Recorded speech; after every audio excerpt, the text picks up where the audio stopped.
Bonsoir à tous. Merci d'être aussi nombreux ce soir. Donc, j'étais en train de faire l'histoire du prix Vogel de droit économique. Il a été créé en 2012. C'est donc la 3e édition. Au départ, on était parti pour l'attribuer une fois par an, mais comme c'est du droit économique, finalement, il n'y a pas tant d'ouvrages ou de thèses en droit économique que ça dans notre pays, même au-delà. Alors, pourquoi le droit économique? Parce que notre cabinet est spécialisé en droit économique. Et qu'est-ce que le droit économique? Eh bien, pour nous, c'est la concurrence, bien sûr, la distribution, la consommation, ce qu'on appelle la régulation, le droit européen en général, c'est le droit du marché intérieur. Et puis, comme ça ne suffisait pas, on s'est dit c'est aussi l'analyse économique du droit, c'est-à-dire une vision économique appliquée à l'ensemble des domaines du droit. Donc il y a de quoi faire. Donc avec ça, on a des candidats, mais que tous les 2 ans. Alors, c'est une matière essentielle. Nous sommes spécialisés là-dedans. Bon, c'était finalement parce qu'on aimait bien ça. Moi, j'avais fait ma thèse en droit de la concurrence, avec Jean-François, d'ailleurs, la même année. Mon frère s'était spécialisé aussi là-dedans. Puis c'était le seul moyen pour nous de pénétrer le marché. Et puis voilà, c'est une stratégie économique, une stratégie de marché. Et finalement, ça a fonctionné. Alors, c'est un prix qui récompense bien sûr des livres, des ouvrages, mais a priori aussi, et au départ, surtout des thèses. Pourquoi? Parce que dans notre pays, finalement, vous savez, on est un peu à contre-courant de tout ce qui se passe dans le monde, parce que la thèse est le seul diplôme, le seul titre vraiment reconnu au niveau international. Et en France, il y en a de moins en moins, et surtout en droit. Je vous donne un chiffre. Quand j'étais président de Paris 2, c'était déjà comme ça, mais aujourd'hui, ça s'est aggravé. À Paris 2, il y a environ 15 000 étudiants en droit. Et sur ces 15 000 étudiants, en fait, il y a 95 thèses qui ont été soutenues en 2015, pas seulement en droit, vous vous rendez compte, et la moitié en 2016. Donc c'est en train de disparaître complètement. Et c'est très très grave, parce que c'est tout un pan de la recherche qui disparaît. Et c'est une recherche un peu particulière quand elle est appliquée au domaine juridique. Mais ce que je peux vous dire, c'est que souvent, dans un cabinet d'avocats, finalement, la réponse, quand c'est vraiment compliqué, on la trouve dans une thèse, on ne la trouve pas ailleurs. On trouve dans tous les articles des éditeurs juridiques divers et variés, dans les revues, etc. Mais à la fin de la fin, si on veut vraiment avoir des raisonnements un peu particuliers, des questions qui ne se sont jamais posées, eh bien c'est dans les thèses qu'on trouve, et bien les thèses, on n'en trouve plus. Et c'est un vrai problème. Donc on s'est dit qu'il fallait encourager un peu ce mouvement, comme les éditeurs juridiques qui sont dans la salle le font aussi, puisqu'ils créent des collections de thèses, etc. Mais c'est un vrai problème, c'est un appauvrissement de la pensée dans notre pays. Donc les manuels se démultiplient, etc. Mais ce n'est pas là qu'on trouve les réponses. Donc je pense que c'est un effort à notre mesure pour essayer d'encourager ce mouvement, et c'est pour la recherche en général et la recherche juridique en particulier. Alors, le prix Vogel ne récompense pas une thèse académique, une thèse universitaire. C'est le prix des professionnels du droit. Pourquoi? Parce que le monde du droit, c'est un monde particulier dans lequel il ne faut pas séparer la recherche, la théorie et la pratique. Moi, je suis un exemple vivant de cette alliance des deux. Avec mes étudiants, je testais ce que j'allais plaider ensuite devant le juge. Et je racontais à mes étudiants comment ça s'était passé au palais. Et je crois que c'est comme ça que ça marche. Or, notre pays est un spécialiste du cloisonnement. C'est-à-dire que le monde de l'université, ce n'est pas le monde des praticiens. Et souvent, on diverge. Je me souviendrai toujours, j'avais une de mes très très bonnes étudiantes. Moi, je trouvais qu'elle avait fait une thèse fantastique. Elle avait essayé justement de mélanger les matières. C'était une thèse en droit de la distribution. Et elle avait essayé d'appliquer les règles de la gestion au droit. Et un membre du jury a dit « c'est pas du droit ça, la moitié de votre thèse, c'est pas du droit ». Et finalement, elle n'a pas eu les félicitations du jury. Elle a dû changer sa carrière. Je me suis dit, là, il faut vraiment faire quelque chose, parce que justement, c'est parce que c'était pas du droit que c'était très intéressant. Elle essaie d'expliquer que dans un réseau de distribution, on ne raisonne pas dans le cadre d'un contrat bilatéral entre deux parties, mais qu'il y avait une logique du réseau, logique du réseau qui expliquait des solutions qui étaient inexplicables si on ne tenait compte que du contrat qui était soumis au juge. Et c'est très intéressant. Et la logique du réseau l'emporte dans de nombreux cas, parce qu'il y a une efficience du réseau qui explique qu'il y a des choses qu'on peut faire dans un contrat individuel qu'on ne pourrait pas faire normalement, parce que le réseau existe. Et bien, tout ça, c'était passé complètement à la trappe. Elle me dit, là, il faut faire quelque chose. Et il n'y a que des professionnels qui puissent comprendre ça, qui puissent comprendre l'apport le fait qu'il n'y a pas des matières différentes, le fait que, justement, plus c'est transversal, plus c'est intéressant, plus on donne des solutions nouvelles qui ne sont pas encore trouvées, que la Cour de cassation n'a pas encore consacrées, sans être obligé de citer tous les auteurs qui ont écrit sur le sujet, ni de faire 100 pages compilées pour être sûr de ne pas avoir de lacunes dans sa thèse. Eh bien, pour échapper à tout ça, ça donne des ouvrages originaux. C'est ceux-là que nous voulons récompenser. Et c'est pour ça que notre jury est un jury composé de professionnels. Alors, ce jury, en 2017, est composé des personnalités suivantes. Donc, Pascal Bellemin, directeur juridique du groupe Airbus, qui ne peut pas être là ce soir. Renaud Champetier de Ribes, directeur juridique de Schneider Electric Industries, qui n'est pas là non plus. Alors lui, il est parti en voyage. Stéphanie Fougou, présidente de l'AFJE, qui est directrice juridique de Vallourec, qui est représentée par Hervé Delannoy, directeur juridique du groupe Rallye, et par Marie-Clotilde Vial, qui est directeur juridique de Ciparex. Jean-François Guillemin, secrétaire général du groupe Bouygues, Pierre Perroy, responsable du service juridique et fiscal de la FICIM, Fédération des entreprises internationales de mécanique et électrique, Philippe Sumer, directeur juridique de SEB, mon frère et moi-même. Alors, ce prix, il a aussi pour ambition de consolider le monde des juristes. Le monde des juristes, pour moi, de la même façon qu'il n'y a pas de différence entre la théorie et la pratique, le monde des juristes, c'est un monde qui a une certaine cohérence. On partage des valeurs communes. Il y a bien sûr les juristes d'entreprise, qui sont dans la salle, les clients des avocats. Il y a les avocats, bien sûr. Il y a aussi les éditeurs juridiques, et je pense que c'est une partie importante, parce que c'est un monde où tout le monde travaille dans la même direction. Et c'est un monde qui, à mon sens, n'est pas assez reconnu dans notre pays. Je trouve que les juristes ne trouvent pas la place qui devrait être la leur pour plein de raisons. Je pense que ça remonte à très très loin. Déjà, la justice en elle-même, vous savez que ce n'est pas un pouvoir, ce n'est qu'une autorité. Déjà, elle n'a pas vraiment sa place. Et puis, ils ont mal joué. Hein. Les parlements n'ont pas joué du bon côté. On s'en souvient encore aujourd'hui. Il y a le fait aussi que nous avons beaucoup de concurrents. Nous avons beaucoup d'écoles, de fonctionnaires de tout poil qui occupent des postes qui normalement sont occupés par les juristes. Il y a le fait qu'on a une conception du droit très administrative, souvent réglementaire. Un juriste, c'est pas un greffier, un juriste, c'est quelqu'un qui invente des solutions. On ne reconnaît pas assez notre pouvoir d'imagination. Et je pense que la faculté est aussi responsable de tout cela, parce que très souvent, quand je vois arriver des dossiers d'étudiants, le dossier est très bon à l'université, mais finalement, il n'est pas fait pour faire du droit. Il a appris des leçons par cœur, il les a récitées. Notre système d'enseignement est complètement dépassé parce que c'est trop unilatéral, il n'y a pas assez d'interactivité, on ne met pas assez l'accent sur l'imagination, qui est la seule qualité dont le juriste a besoin, parce que quand le client, si je me place comme avocat, quand le client nous demande quelque chose, il ne nous demande pas de nous dire ce qui est dans la loi, il nous demande de trouver une solution à son problème. Et donc, c'est la qualité d'imagination qui doit être favorisée. Et je raconte souvent une histoire. C'est que la meilleure recrue qu'on ait jamais faite ici, c'est quelqu'un qui n'avait jamais eu son examen à la faculté à la session de juin. Il n'a jamais réussi qu'en septembre.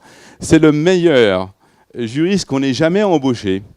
Et nous recrutons sur la base de cas pratiques. Il avait résolu tous les cas pratiques. Finalement, il nous a quittés parce qu'il ne supportait pas de défendre quelque chose qui n'était pas vrai à son sens. Alors évidemment, pour être avocat, c'est un peu embêtant. Et donc, il est devenu magistrat. Mais vous voyez, donc il y a un décalage complet entre la façon dont nous enseignons le droit et ce dont la pratique a besoin, enfin les talents dont la pratique a besoin. Alors je voudrais, ce prix, c'est donc aussi un prix qui a des partenaires, et nos partenaires, ce sont les différents éditeurs. Alors il y a bien sûr des éditeurs juridiques qui sont dans la salle. Mais il y a aussi des éditeurs généralistes, par exemple, et notamment pour la partie économique, parce que le droit économique, c'est branché sur l'actualité économique. Et donc, nous avons cette année le Figaro Économie qui a décidé de parrainer ce prix. Et bien sûr, et je les remercie d'être là, l'Express qui a pris la suite de l'Expansion. Donc, j'ai rencontré l'équipe tout à l'heure. L'Expansion était partenaire en parlement. Vous savez que l'Expansion s'est terminée. Donc, l'Express prend la suite, en particulier pour la partie économique de notre pays. Donc, je suis très content. Donc, il y a les juristes et les économistes. Et c'est un prix de droit économique. Donc, c'est très, très bien qu'on ait pu mélanger les deux aspects. Alors, je vais appeler successivement sur la scène, sur cette petite estrade, mais c'est pour ça, successivement, pour que tout le monde ne soit pas avec moi en même temps. Donc, chacun des partenaires présents. Donc, d'abord, Marie-Clotilde Vial, qui va nous dire un mot du partenariat avec l'AFJE, l'Association française des juristes d'entreprise, qui regroupe tous les juristes d'entreprise, ou quasiment, en France. Donc, venez, voilà. Et en plus, elle s'est fait mal. Voilà. Voilà, montez prudemment. Voilà, allez-y. Merci beaucoup, merci de votre invitation et vous avez magnifiquement dit avec beaucoup de précision tout ce que je souhaitais dire, pourquoi c'était aussi naturel que l'AFJE ait répondu oui à quand vous nous avez fait l'honneur de nous solliciter comme partenaire justement pour le prix il y a maintenant quelques années, puisque nous en sommes à la troisième édition, pour la création de ce prix Vogel de droit économique, la notion de droit économique ayant une vraie résonance pour l'AFJE. Alors je résumerai quand même très rapidement cette réponse aussi naturelle que nous avons faite. C'est d'abord pour souligner la vision très claire et stratégique et extrêmement valorisante des sujets quotidiens du juriste d'entreprise que vous développez au sein du cabinet, et qui, pour nous, se reflète complètement dans la remise de ce prix de droit économique. La deuxième chose, c'est que ça met à l'honneur des sujets juridiques qui sont donc propres au domaine économique, qui nous sont, nous, naturels pour les juristes d'entreprise et que l'AFJE s'attache aussi à porter, qui nous passionnent et qui sont la base de notre quotidien. Et comme vous le savez, la FJE est extrêmement attachée à la recherche juridique et à la valeur des thèses professionnelles, alors académiques ou moins académiques, mais en tout cas de cette recherche permanente et de ce temps qui est passé à faire un travail de fond sur des sujets précis qui parfois ne sont plus aussi fouillés aujourd'hui. Et donc pour nous, cette troisième édition, c'est l'occasion de donner une nouvelle visibilité à ces travaux de fond, de qualité, qui mettent à l'honneur cette recherche qui est indispensable à la matière, qui est le droit, qui est une matière vivante. Et je ferai un petit clin d'œil à Hervé qui dit que cette matière vivante doit se consommer fraîche et que c'est ce que nous nous appliquons à faire avec des ouvrages chaque année qui sont publiés par ces jeunes chercheurs. Donc l'AFJE vous remercie vraiment vivement et permettra, je l'espère, aux lauréats de ce prix d'avoir une visibilité certaine auprès des grandes directions juridiques que nous pouvons représenter aujourd'hui et ces 5000 adhérents qui la composent aujourd'hui. Merci. Merci. Bravo. Attention, descendant. Bien.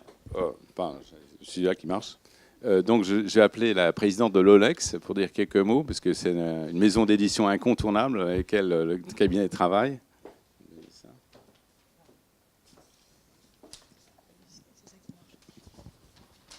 Alors, je suppose que vous connaissez tous l'OLEX, mais il faut que je sois plus proche. Là, vous entendez mieux, d'accord ? Donc, je suppose que vous connaissez tous la maison d'édition l'OLEX, mais je vais quand même vous en dire 2-3 mots.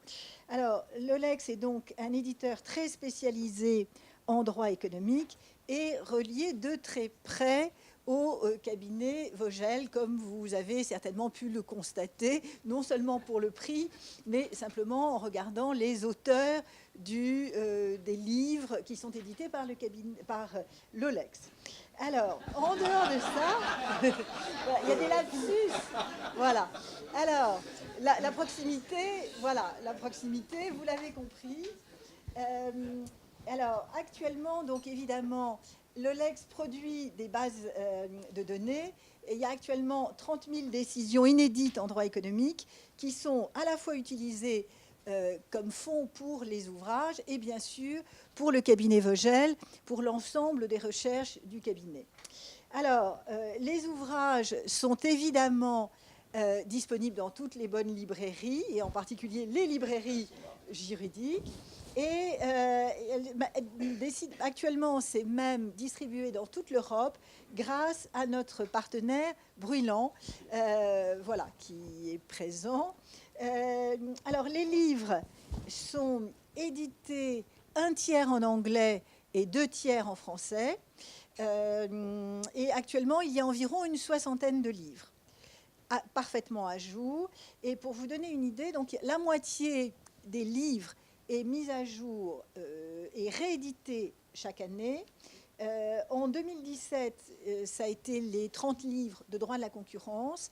Et en 2016, distribution, consommation et droit européen. Voilà. Donc, c'est vous dire à quel point le LEX est une maison d'édition fondamentale et qui est heureuse de participer au prix de droit économique. Voilà. Je vous... Merci. Voilà. Eh bien, Bruylant.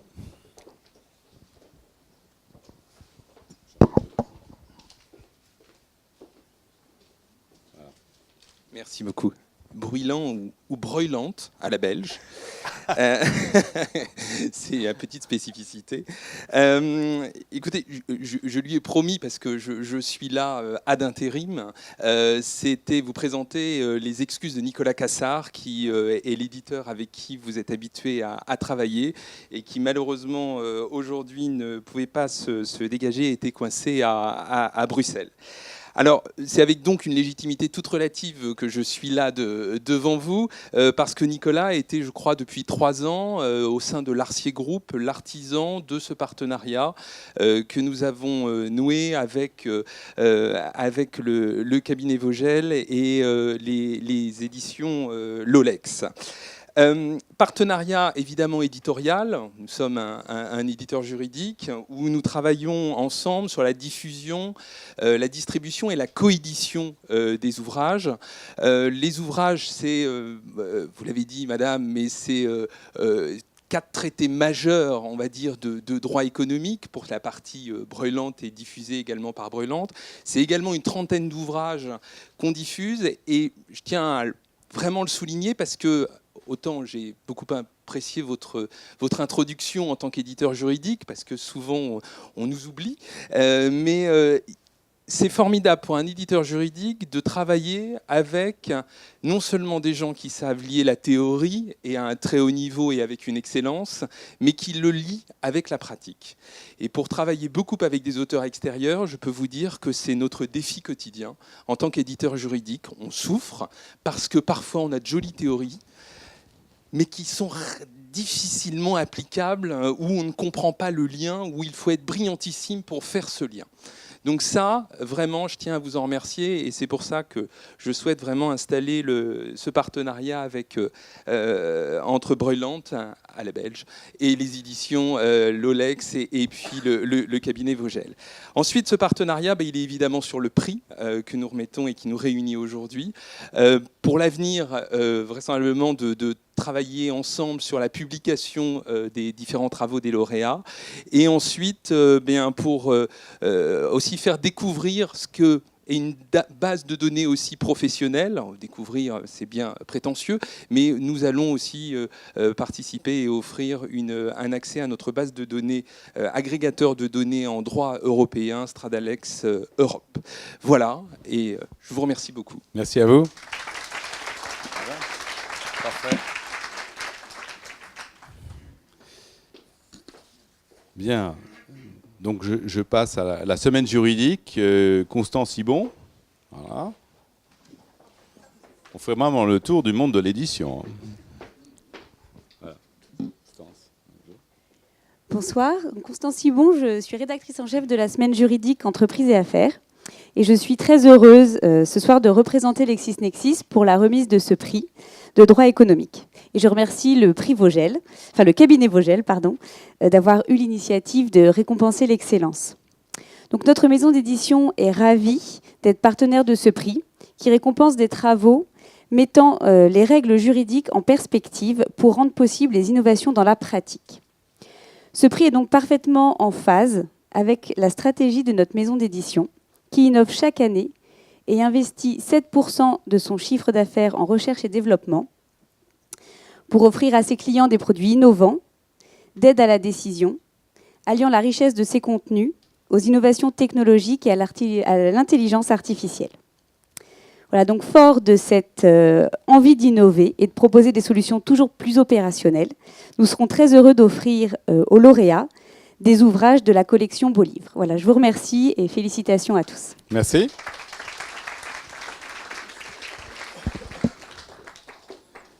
Alors, bien sûr, qui parle de droit parle de Dalloz à un moment ou à un autre. Donc, j'invite le président de Dalloz à venir sur scène. Merci beaucoup. Oui, j'aurais été effectivement tout à fait chagriné de ne pas faire partie des partenaires du prix Vogel. Et je suis tout à fait ravi de vous rejoindre. Pour deux raisons, en fait. La première, c'est que je crois profondément à l'utilité de ce prix. Vous allez, à travers vos coups de cœur, nous faire découvrir de jeunes auteurs de thèses particulièrement brillants, et donc peut-être les auteurs de demain. Et forcément, en tant qu'éditeur juridique, je suis extrêmement intéressé à les rencontrer.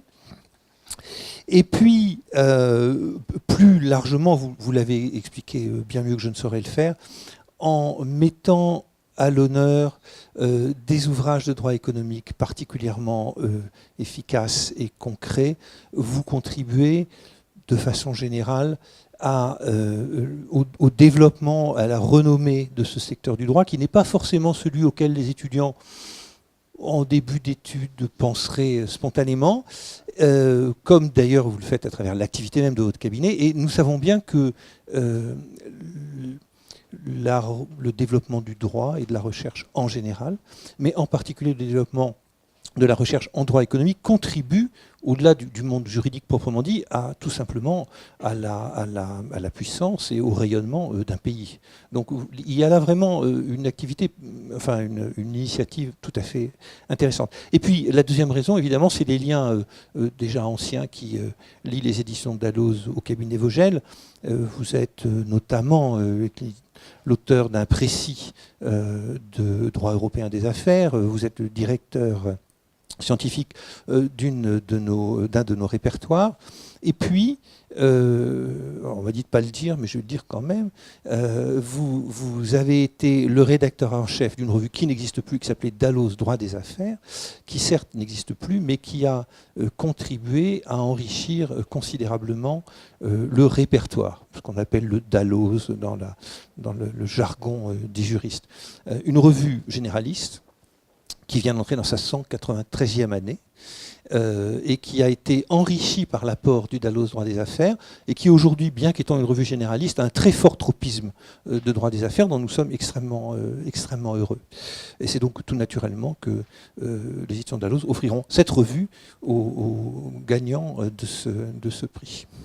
Je vous remercie. Merci.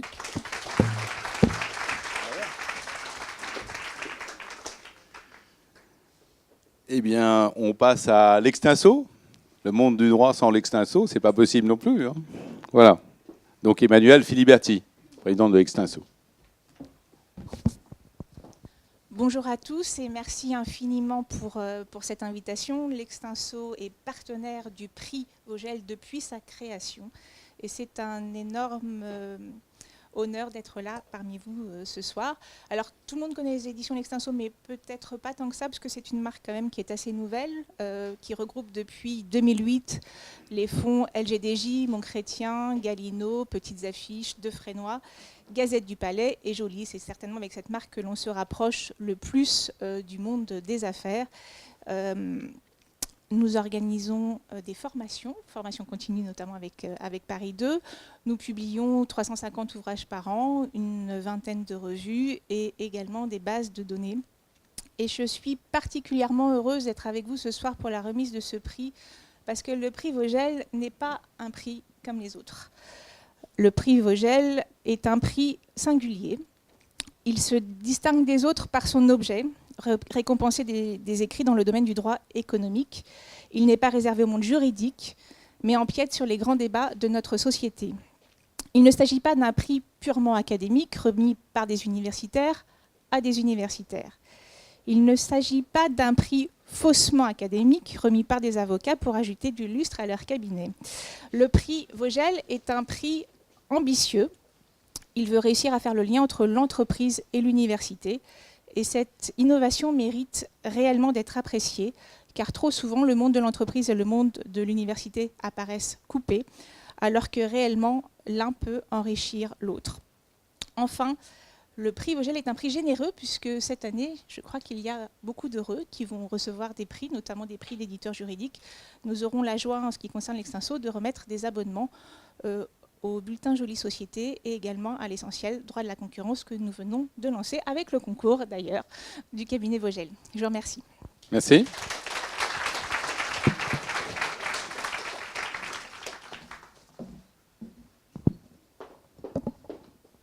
Alors, à tout seigneur, tout honneur, on va finir par l'Express. Donc Béatrice Mathieu, qui est rédactrice au cahier, du cahier économie de l'Express, qui donc va prendre la parole.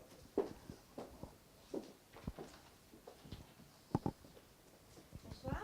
Je suis parti avec. Alors moi aussi, je suis ravie et aussi très impressionnée d'être parmi vous ce soir et ravie de continuer cette aventure qui a débuté dès le début avec vous, puisqu'on était partenaire avec l'expansion du premier prix. On est aujourd'hui partenaire avec l'Express et on espère bien l'être demain et après-demain. Alors si vous avez ouvert l'Express ces 3 dernières semaines ou si vous allez l'ouvrir, celui qu'on vous a peut-être remis dès que vous êtes entré dans cette salle, vous allez voir que l'Express a changé, qu'il y a une nouvelle rubrique, un nouveau cahier économique qui a été créé dans le but effectivement de suivre cette activité, cette actualité économique, mais aussi de prendre de la hauteur. Et c'est pour ça qu'on est ravis de continuer aussi de ce prix ensemble, parce que vous allez voir là, dans les lauréats qui ont été récompensés ce soir. Alors, je vais taire évidemment les noms, je ne vais pas divulguer de secrets, mais des problématiques qui sont vraiment au cœur de ce que vivent les entreprises en termes de droit de la concurrence, d'action anti-dumping, de droit antitrust. Et donc, évidemment, pour nous, l'Express, c'est important d'accompagner les chercheurs et de faire vivre ces thématiques. Donc, nous aussi, on offrira aux heureux gagnants une année d'abonnement à l'Express qu'ils pourront picorer entre toutes les revues très scientifiques que vous allez recevoir. Voilà, merci beaucoup. Merci.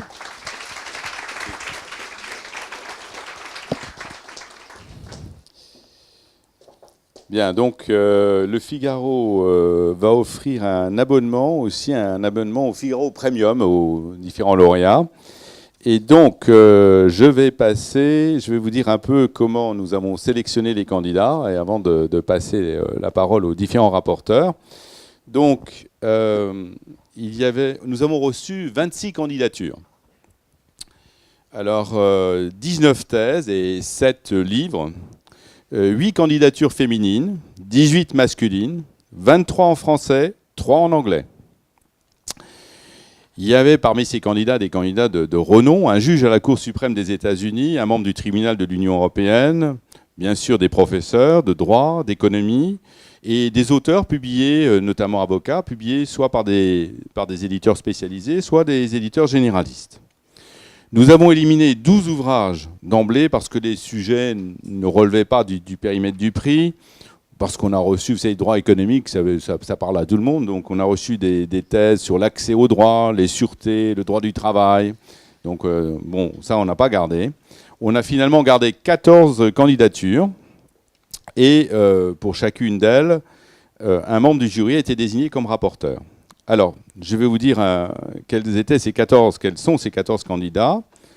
Les nominés finalement, Angélique Alamelou, chargée d'enseignement à l'Université de La Réunion, pour sa thèse « La publicité et les pratiques commerciales déloyales ». Patrick Barban, maître de conférence à l'Université Paris-Sud, pour sa thèse « Les entreprises de marché, contribution à l'étude d'un modèle d'infrastructure de marché ». Chloé Binet, référendaire au tribunal de l'Union européenne pour sa thèse Buyer Power in EU Competition Law.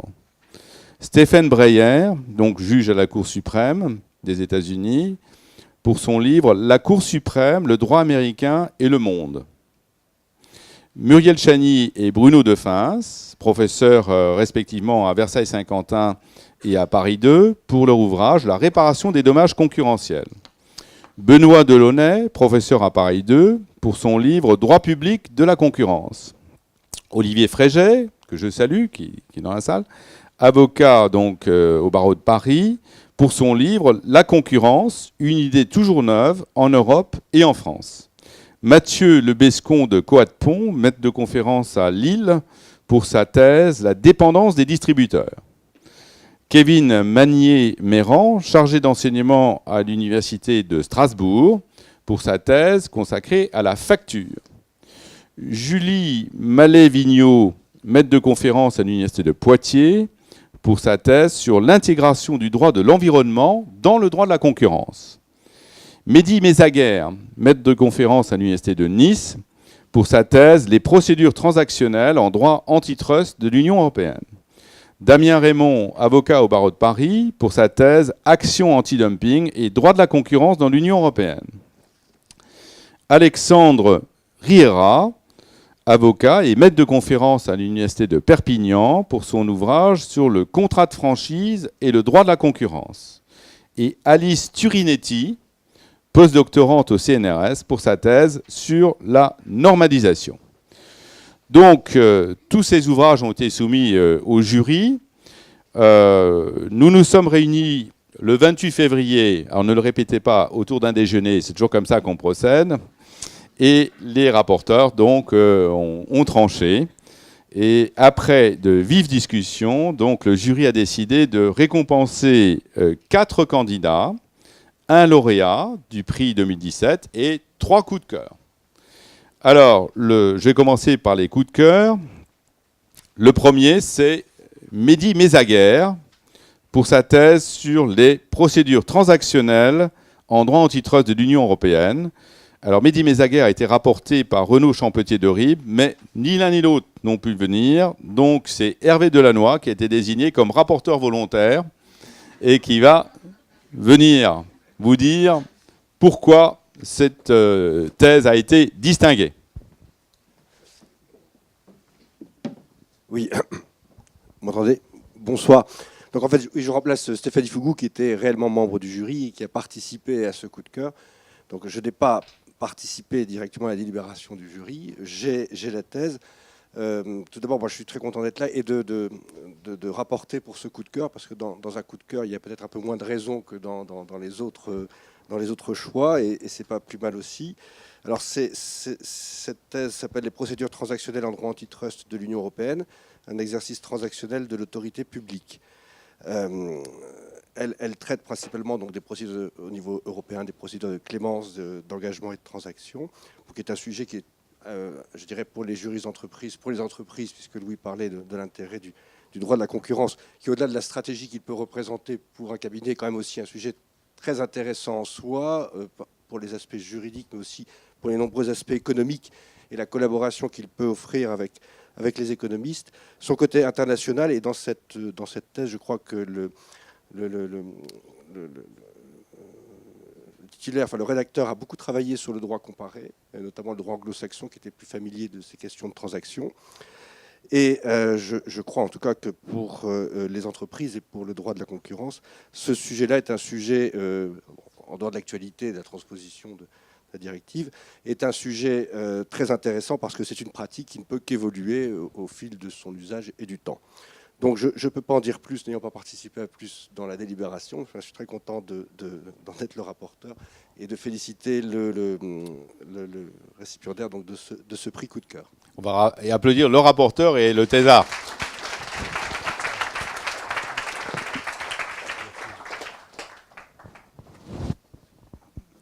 Alors, deuxième coup de cœur,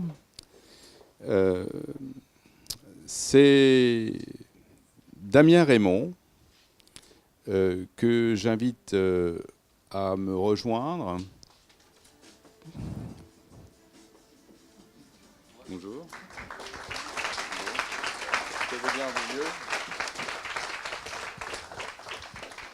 donc pour sa thèse intitulée « Action anti-dumping et droit de la concurrence dans l'Union européenne », c'était encore une thèse de Renaud Champetier de Ribes, et qui n'est pas là. Et donc c'est Jean-François Guillemin qui la rapporte. Oui, Renaud était très, très gâté cette année. Alors cette thèse est effectivement un coup de cœur. Il faut que vous sachiez, donc c'est une thèse dirigée par Laurent Sido. Vous l'avez soutenue en juillet 2014. Et c'est une thèse qui a déjà obtenu plusieurs récompenses académiques. Mais nous avons tenu, nous, praticiens, à la distinguer de notre côté. Et sans aucune réserve. Alors pourquoi ?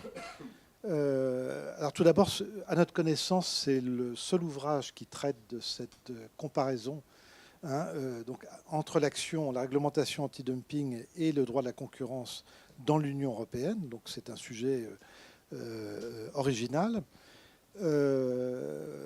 Ensuite, c'est un ouvrage qui était extrêmement clair, très structuré, un plan simple, et dans lequel on apprend quelque chose. Alors Renaud Champetier de Ribes, visiblement, connaît bien ces sujets-là, donc on en a parlé longuement, et il nous a expliqué à quel point la lecture de cet ouvrage l'a intéressé et lui apportait des éléments de connaissance tout à fait pratiques. Alors le point de départ, c'est évidemment une question sur la compatibilité de la réglementation anti-dumping et du droit de la concurrence. Le droit de la concurrence recherche plutôt l'intérêt du consommateur, à savoir les prix les plus bas. Et la réglementation anti-dumping poursuit un autre objectif. Alors, vous l'avez défini, si je comprends bien, comme celui du citoyen de l'Union, un droit à l'emploi, une protection sociale, au développement d'innovation, d'entreprises prospères et conquérantes.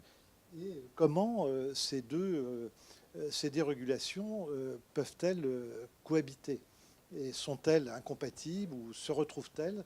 Et c'est ça, finalement, le sujet de votre thèse. Alors, il y a une première partie qui les compare de façon extrêmement savante, mais compréhensible et très claire. Et dans la seconde partie, vous cherchez à déterminer ce qu'est le dumping préjudiciable et comment se rejoignent finalement la réglementation anti-dumping et le droit de la concurrence. Alors tout ça est vraiment tout à fait intéressant, d'où un coup de cœur et d'où ce salut que vous envoient les praticiens. Voilà. Bravo.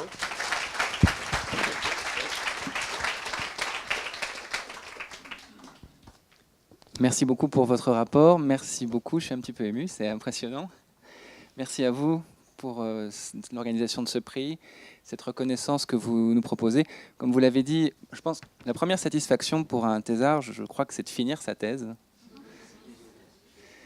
Moi, j'ai depuis maintenant 2 ans l'habitude de dire que c'était un peu comme un gâteau que j'avais achevé et que depuis, je récolte des cerises sur mon gâteau. C'est la 5e aujourd'hui et j'en suis très heureux, d'autant plus que les 4 premières étaient purement universitaires. Pour un pas très universitaire comme moi, je suis plutôt avocat depuis une bonne dizaine d'années, c'était très agréable, mais cette reconnaissance par le monde professionnel, elle me touche beaucoup. Je suis aussi touché par le fait que vous ayez trouvé ça clair, parce que j'ai effectivement, surtout à propos de l'antidumping, essayé de rendre ça compréhensible, ayant eu moi-même à comprendre cette matière que j'ai abordée sans jamais n'avoir suivi d'enseignement. Et je suis très touché que ça vous ait parlé, que vous ayez pu comprendre. C'était un peu mon objectif. Dans la série des remerciements, je vais remercier M. Cassard, ici représenté, et M. le professeur Picot, qui ont pris la décision de publier ma thèse. Madame Laurent Sido, bien sûr, qui m'a fait confiance, qui a été d'une patience infinie, puisque moi, j'ai dépassé la barrière des 10 ans pour ma thèse. Finalement, elle a eu raison. Et je pense que c'est bien aussi que l'un des prix, c'était un prix de chancellerie. Je me suis retrouvé qu'avec des purs universitaires. Et le fait qu'un avocat arrive à finir une thèse, arrive à obtenir des récompenses, ça peut aussi être un encouragement. Je ne veux pas trop, mais j'espère que ça peut en encourager d'autres à aller jusqu'au bout. Et à ne pas vous dire qu'au bout de 3, 4, 5 ans, c'est trop tard, vous n'y arriverez jamais. Moi, j'ai fait plus que 10 ans. Bravo. Mon dernier... Mon dernier remerciement, ce sera à tous les gens qui m'ont soutenu et qui m'ont supporté au cours de ces années et grâce à qui je suis arrivé où je suis aujourd'hui. Mais aussi à vous, Monsieur Vogel, parce que vous ne vous en souvenez sans doute pas. Mais moi, je me souviens d'un entretien que j'ai eu avec vous en revenant d'Angleterre. Je cherchais à rentrer dans votre DESS. J'ai eu l'entretien. Vous ne m'avez pas recruté. Mais je vous ai écrit parce que peut-être avec un peu d'orgueil, je ne comprenais pas pourquoi je n'avais pas été pris. Et vous m'avez répondu, vous m'avez téléphoné. Et je ne m'attendais pas à une réponse. Et j'étais très touché par la réponse et aussi par les quelques mots que vous m'avez dit, les raisons que vous m'avez exposées. Et ça fait partie des messages avec quelques autres professeurs, peut-être une dizaine au cours de mes études, qui m'ont marqué et qui m'ont motivé au fil des années. Donc je voulais aussi vous remercier pour ça, après plus de 15 ans. Merci. Merci à vous. Merci. Tenez, ça c'est le diplôme, ça c'est le chèque. Merci. Voilà. Félicitations. Voilà. Et puis, Après ça c'est le bouquin. Également, il vient de sortir. Qui correspond, et un parti anti-dumping. Merci beaucoup. Merci madame.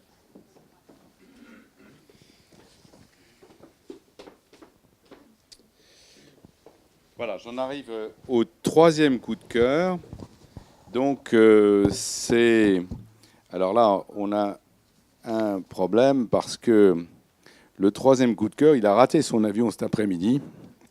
Donc, c'est Alexandre Riera pour sa thèse intitulée « Contrat de franchise et droit de la concurrence ». Donc, j'appelle son rapporteur, Pierre Perroy, qui est là. Voilà.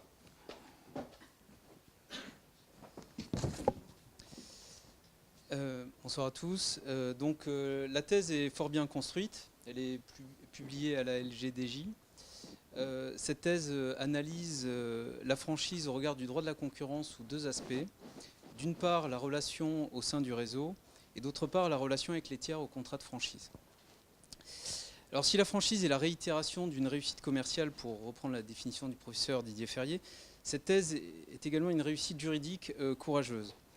On l'a dit tout à l'heure, le prix Vogel est là pour récompenser non pas des thèses académiques, mais des thèses qui ont des perspectives pratiques. Et en effet, Maître Riera, au-delà de la fine étude réalisée au travers des 600 pages de cette thèse, propose à l'issue de l'ouvrage des modifications pratiques audacieuses, et j'en citerai notamment 3. La première, c'est permettre le contrôle des prix par le franchiseur. La seconde est de réserver le monopole de la distribution en ligne aux franchiseurs. Et enfin, mettre en place un système de publicité de l'existence du réseau, permettant ainsi le renversement de la charge de la preuve en cas d'atteinte du réseau par des tiers. Comme on peut le voir, cet ouvrage est à la fois dissonant et innovant avec ce que nous pouvons lire ou entendre classiquement. Et à ce titre, j'ai souhaité, en accord avec les autres membres du jury, qu'il soit distingué au travers du prix Vogel ce soir, car c'est mon coup de cœur. Enfin, je terminerai en citant une phrase de cet ouvrage que je livre à votre sagacité et qui résume, à mon sens, avec justesse, les problématiques que nous rencontrons au quotidien, non seulement pour la franchise, mais également pour les autres systèmes de distribution. La franchise est dans un régime de liberté surveillée par le droit de la concurrence. Donc, voilà. Donc, je voulais le féliciter, mais bon, voilà, n'étant pas là, je le félicite. On va le féliciter, vous. Merci. Bien, alors j'en arrive maintenant au lauréat. Le lauréat de cette troisième édition, c'est l'auteur d'un ouvrage qui s'intitule « Réparation des dommages concurrentiels ». Et là, il y a une surprise, parce qu'il s'agit en réalité de deux lauréats, un homme et une femme, un professeur de droit et un professeur d'économie, Muriel Chagny et Bruno Defins, que j'invite à me rejoindre.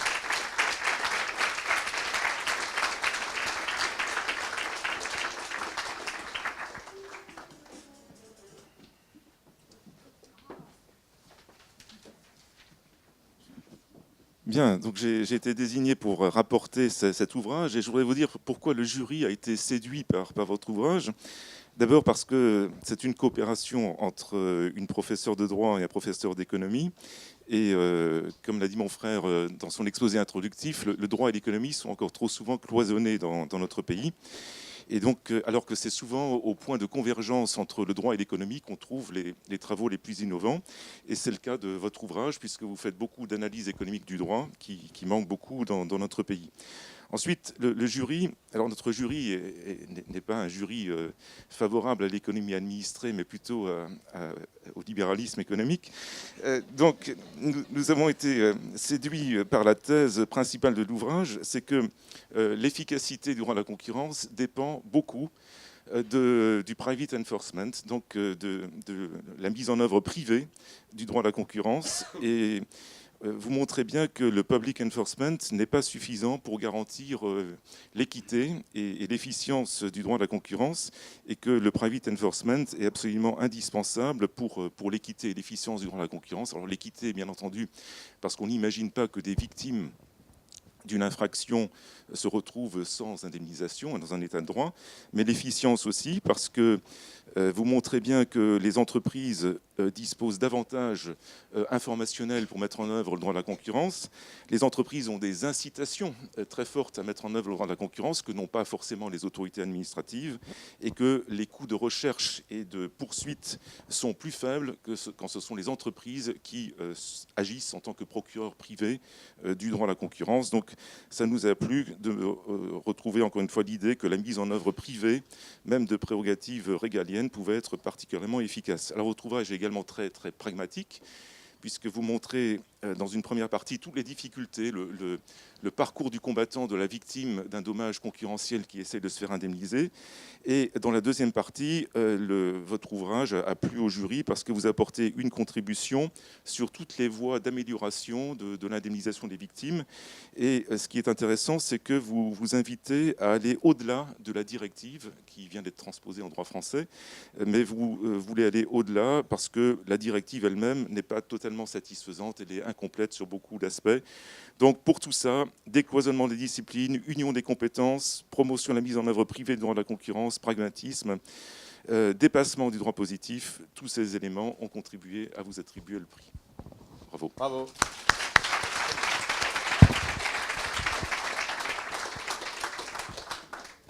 Bonsoir à tous. Je voudrais pour commencer remercier Louis et Joseph Vogel ainsi que tous les membres du jury de ce prix, ainsi que les partenaires, la FJE bien sûr, mais aussi les éditeurs juridiques.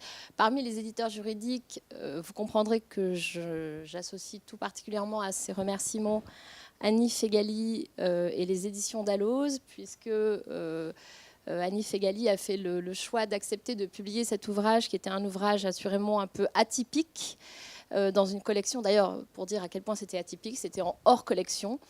Donc on ne saurait mieux dire.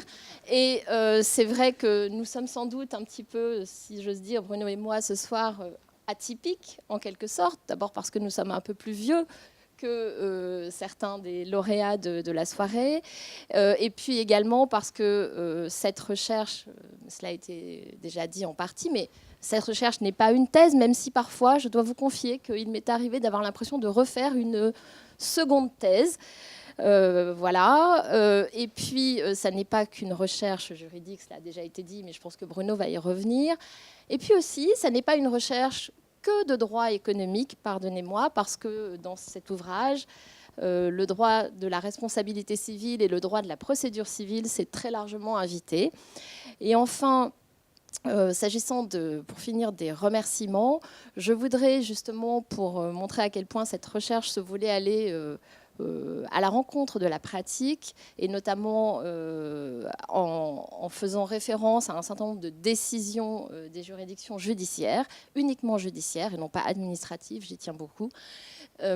Donc je voudrais remercier toutes les personnes rattachées aux institutions, notamment Tribunal de commerce de Paris et Cour d'appel de Paris, qui ont aider à ce que cette recherche puisse reposer sur un certain nombre de décisions.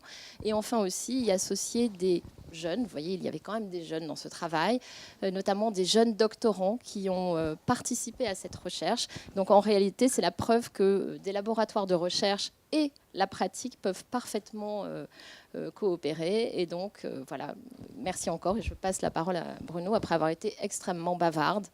mais c'est le propre des femmes. Ah, pardonnez-moi, je voulais dire quelque chose. Pardonnez-moi, je voulais dire encore quelque chose, effectivement. J'ai juste un petit regret.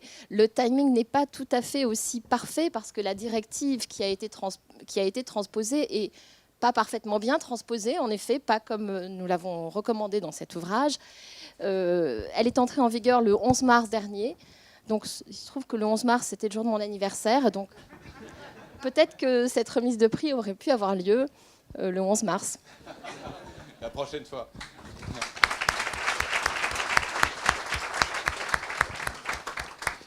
Bien, écoutez, je voudrais m'associer aux remerciements que Muriel vient d'exprimer aux partenaires du prix Vogel, Annie Fegali bien entendu, qui nous a ouvert grand les portes et qui a prêté une grande attention à cette volonté de s'engager dans une démarche interdisciplinaire.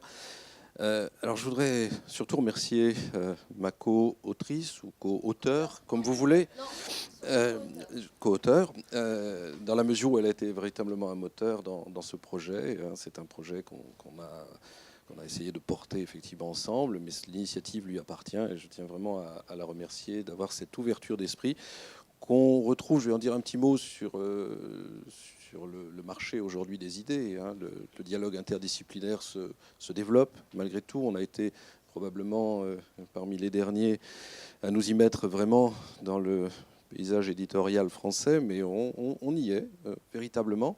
Alors je voudrais remercier moi aussi, ça a été fait, mais bon, c'est un homme qui a joué un rôle important. Je dois dire ici à tous qu'il y a quelques années de cela, un président d'université à Paris 2 m'a proposé de rejoindre une université, en l'occurrence la sienne, pour porter un projet de formation, un projet de recherche interdisciplinaire. Alors aujourd'hui, quelques années plus tard, je me souviens d'une phrase qu'il m'a dit, mais tu ne vas pas continuer pendant des années à enseigner le droit, parce que finalement je forme des juristes, et rester essayer de convertir les économistes au charme du droit, parce que ça ne marchera pas bien dans ce sens-là. Regarde, je me souviens très bien de la phrase, regarde ce que font la plupart de tes collègues dans les law schools américaines. Ils sont dans des facultés de droit, donc ta place est dans une faculté de droit. Et c'est vrai que, je dois dire, je ne regrette pas. Je ne regrette pas un instant. C'est une aventure de tous les instants.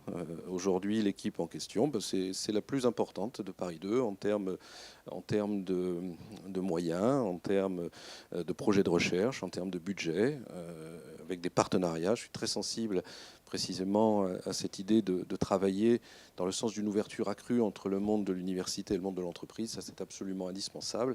Et c'est précisément ce qui nourrit la réflexion. Ce sont les questions qui ressortent de l'expérience, c'est-à-dire du terrain, des difficultés que vous rencontrez les uns et les autres dans vos activités. Alors je m'adresse ici aussi bien au monde de l'entreprise qu'à celui des avocats. Je dois avouer que, m'intéressant de près au marché au sens large, mais au marché du droit en particulier, là aussi il y a de la matière. Les révolutions numériques en particulier, si on ne se saisit pas de ces objets-là, de ces évolutions-là dans une perspective interdisciplinaire, honnêtement, on a peu de chances d'aller très loin dans la compréhension des phénomènes. Et c'est bien ça qu'on essaye de faire. C'est ce qu'on essaie de faire dans cet ouvrage sur une question précise, mais une question qui est effectivement au cœur des préoccupations des acteurs, des marchés. Alors, un grand merci. Et peut-être un petit mot pour conclure. Alors, effectivement, moi, ma thèse, je l'ai terminée il y a 27 ans. Donc, ça fait quand même un petit moment. Et je suis optimiste. Je suis optimiste parce que, très sincèrement, au départ, je me souviens que quand j'envoyais beaucoup d'éditeurs, donc c'est pour ça que je fais un clin d'œil, j'ai envoyé mes premiers articles. Alors moi, je travaillais sur la responsabilité civile. J'étais un économiste absolument pas normal qui faisait de l'analyse économique de la responsabilité civile. J'étais allé voir des grands noms du droit à Paris 1, Paris 2. Ils me disaient « Oh là là, mais qu'est-ce que vous êtes en train de nous faire? Vous américanisez le droit français. » Quand je vois l'évolution du droit des obligations aujourd'hui, je souris gentiment, mais c'est quand même assez intéressant. Et je dois avouer que j'envoyais mes articles aux éditeurs en économie. On me disait, mon Dieu, mais qu'est-ce qui nous envoie celui-ci? C'est pas de l'économie. J'envoyais chez les juristes, oh là là, mais qu'est-ce que vous êtes en train de nous vendre comme produit? Là, on n'arrive pas à identifier. Il n'y a personne qui est capable de comprendre vraiment ce que vous faites. Donc aujourd'hui, bon, je ne dirais pas que tout est parfait, mais la possibilité de former de jeunes étudiants en droit, de leur ouvrir l'esprit dès le début. L'imagination dont il était question tout à l'heure, ça passe aussi par ce type de raisonnement, et c'est ce qu'on essaye de faire. Un dernier mot, alors ça c'est plus un appel, parce qu'il a été question de difficultés aujourd'hui d'attirer des jeunes en droit. Dans les relations interentreprises, c'est un appel. C'est un appel que je veux lancer, parce que figurez-vous que là je suis en train de me battre pour un projet de thèse en droit dans mon université, une thèse en chiffres sur le déséquilibre significatif. Bon, on ne va pas lancer une discussion ce soir sur le sujet, mais l'idée, c'est d'avoir un regard interdisciplinaire sur cette notion. La notion d'équilibre est une notion économique. Le déséquilibre significatif, aujourd'hui, a fait son apparition dans tous les domaines du droit. Figurez-vous que pour faire une thèse chiffres en droit, aujourd'hui, on ne peut pas avoir le crédit impôt recherche. Ce n'est pas possible. La jurisprudence, une décision récente encore de la Cour d'appel a confirmé ça, on ne peut pas. C'est-à-dire vous faites une thèse dans n'importe quel domaine, donc je dis bien dans n'importe quel domaine, en économie, en physique, en tous les secteurs, vous aurez le droit de bénéficier en tant qu'entreprise du crédit impôt recherche. Si vous le faites en droit, ce n'est pas possible. Ce n'est pas considéré comme un travail scientifique. Vous n'allez pas, je cite, débloquer des verrous essentiels de l'activité de l'entreprise. Écoutez, franchement, si on n'est pas capable de comprendre qu'aujourd'hui, le droit dans l'entreprise est un élément central et qui doit permettre de débloquer des verrous, il y a quand même quelque chose qui ne va pas dans ce monde. Donc c'est vraiment une volonté de ma part de le dire ce soir, parce que c'est aussi l'occasion d'exprimer des choses. Peut-être que si on veut renforcer à la fois le dialogue entre le monde du droit et le monde de l'entreprise, et qu'on veut augmenter le nombre de jeunes qui s'engagent dans ces voies-là, c'est peut-être tout simplement en reconnaissant qu'une thèse de droit, c'est une thèse au même titre que n'importe quel autre secteur d'activité. Voilà, je termine là-dessus en vous remerciant tous, et encore bravo à vous pour ce prix. Merci. Bravo, bravo.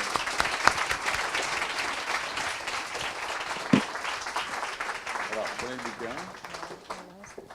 Joseph. Ah ben voilà. D'accord. Voilà. Moi, je le donne à Muriel, et toi, tu le donnes à... Je prends les femmes, et je prends les hommes. Voilà, donc... Oui. Ah, voilà. Tiens, on va regarder là. Prenez-le. Prenez. Tiens, voilà.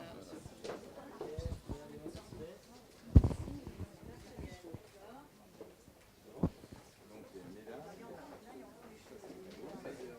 Ça, c'est Nico. Ça, c'est Muriel. Voilà. Allez, là, les prix, là, ça arrive, ça défile. Ouais. Voilà, en principe, ils ont été dédicacés.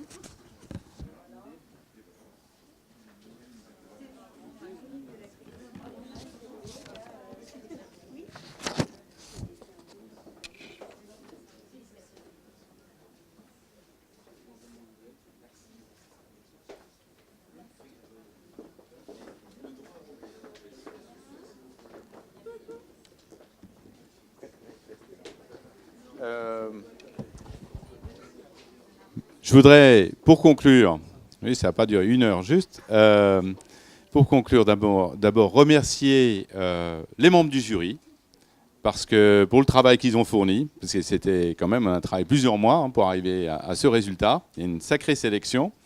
Ensuite, je voudrais bien sûr remercier nos partenaires, les éditeurs, l'Express, les éditeurs juridiques qui sont dans la salle, et vous remercier, vous, de nous avoir soutenus, d'avoir soutenu les 2 lauréats, que nous allons applaudir bruyamment.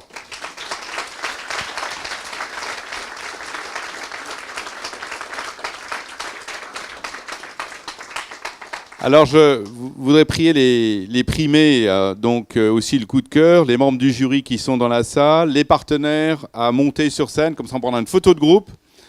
Et puis, je peux vous inviter tout de suite, pour les autres, on va vous rejoindre dans quelques minutes, à rejoindre les salons à l'entrée du cabinet où un cocktail vous attend. Voilà, merci d'avoir été là.